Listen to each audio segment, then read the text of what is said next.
La encargada esta mañana, Marta Moya, con algunos de los titulares más interesantes que nos ofrece la prensa internacional. Marta, buen día para ti. Hola Ángela, vamos a ello. Buenos días. Buenos días, y hablamos entonces del exclusivo de New York Times que nos habla del memorándum del Departamento de Justicia estadounidense, que sería esta piedra angular que justifica los ataques aéreos sobre embarcaciones en el Caribe y el Pacífico Oriental. Sí, Ángela, un texto legal de la Oficina de Asesoría, precisamente legal, del Departamento de Justicia de Estados Unidos, un texto de 40 páginas que se habría finalizado a finales del verano estadounidense, nos reporta el New York Times, y que inicia con una larga enumeración de las acusaciones emitidas por parte de la Casa Blanca, entre ellas que los cárteles del narcotráfico buscan, de manera textual, matar deliberadamente a estadounidenses y desestabilizar el hemisferio occidental. Esto es lo que dice el memorándum que recoge el Times en exclusiva.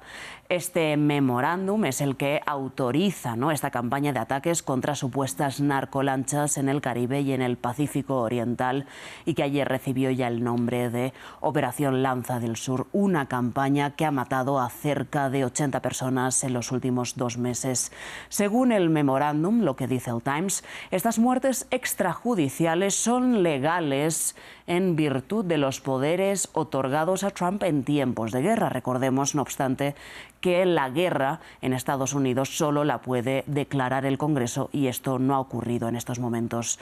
Dice el Times de manera textual: los informes sobre el memorándum permiten vislumbrar cómo los abogados del Poder Ejecutivo, es decir, de la Casa Blanca, aprobaron el curso de acción deseado por Trump, incluso llegando a aceptar sin reservas la versión de la realidad presentada en la Casa Blanca para, justificar su narrativa contra Nicolás Maduro principalmente. Bueno, que ellos de todas maneras dicen que no es una narrativa contra Nicolás Maduro, ¿no? Contra el narcoterrorismo.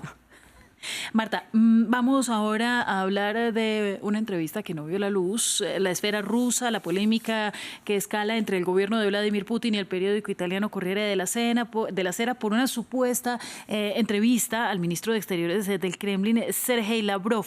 Responde el Corriere della Sera y también Rusia hace denuncia. Efectivamente, el Corriere della Sera dice que todo viene esto a raíz de unas preguntas que envió al ministro de Exteriores ruso, Sergei Lavrov. El Ministerio de Exteriores de Moscú se apresuró a contestar esas preguntas en tono periodístico, pero según el medio italiano, las respuestas de Lavrov eran textualmente un texto interminable lleno de acusaciones y tesis propagandísticas, por lo que decidió no publicar la entrevista de manera íntegra. Lavrov había hablado en esas respuestas textualmente del sangriento golpe de Estado anticonstitucional en Kiev en 2014 organizado por la administración Obama, y calificaría de subhumanos a los habitantes ucranianos que residen en las 4 regiones parcialmente ocupadas por Rusia en el este del país. Moscú, dice el Corriere della Sera, esto es textual, pretendía aplicar a un periódico italiano los mismos criterios que en Rusia, donde la libertad de información ha sido eliminada. Pidieron hacer una entrevista al uso, con pregunta-respuesta y repregunta, pero el gobierno ruso se habría negado a ello.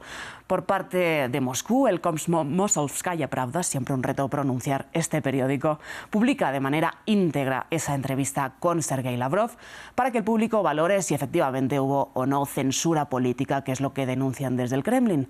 Además, dice que el periódico italiano lo que hizo es recortar las declaraciones inconvenientes para lo que llama la Roma oficial.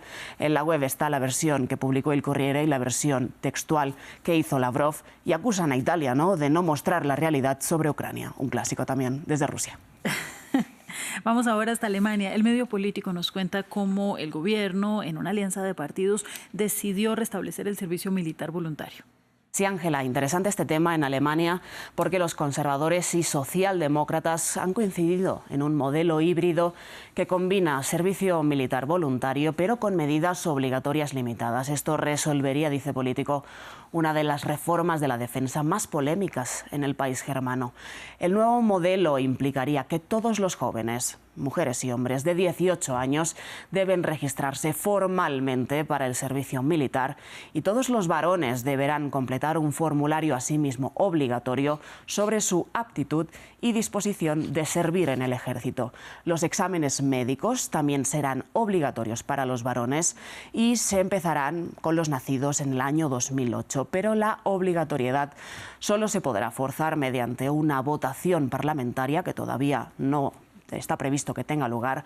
De momento, el servicio militar será voluntario, eso sí, con incentivos como un salario de 2.600 euros al mes, una subvención para el permiso de conducir de coche o camión después de prestar servicio un año, nos cuenta Político, así como un nuevo estatus especial para aquellos voluntarios de larga data. Interesante en el país germano, pues en esta estrategia defensiva que pretende impulsar Alemania. Pero además habrá que ver si logran cumplir la cuota de soldados precisamente para mantener a la OTAN contenta. Pero de Alemania vamos a pasar a un artículo que lanza el medio británico The Guardian y es una investigación climática con hallazgos que son realmente sorprendentes sobre cómo los países más contaminantes reciben unas sumas millonarias de financiación climática.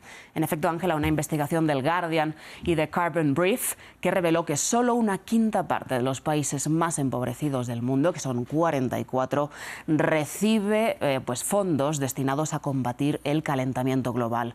Generalmente la financiación para combatir asimismo la emergencia climática funciona así. Se transfiere capital de las naciones más ricas a las naciones más pobres para que éstas puedan sanear sus economías y adaptarse a un mundo más caliente. Lo que prueba la investigación es que entre 2021 y 2022 se destinaron sumas millonarias de dinero a los países más ricos como petroestados y también China, la segunda economía del mundo.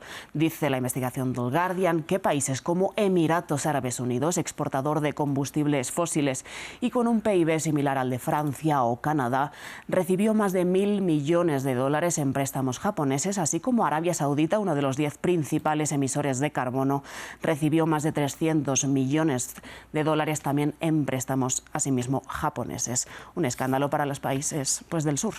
Bueno, Marta, muchas gracias. Hasta aquí llega la revista de prensa y que tengas un feliz fin de semana. Gracias, Ángela, igualmente. Nos vemos.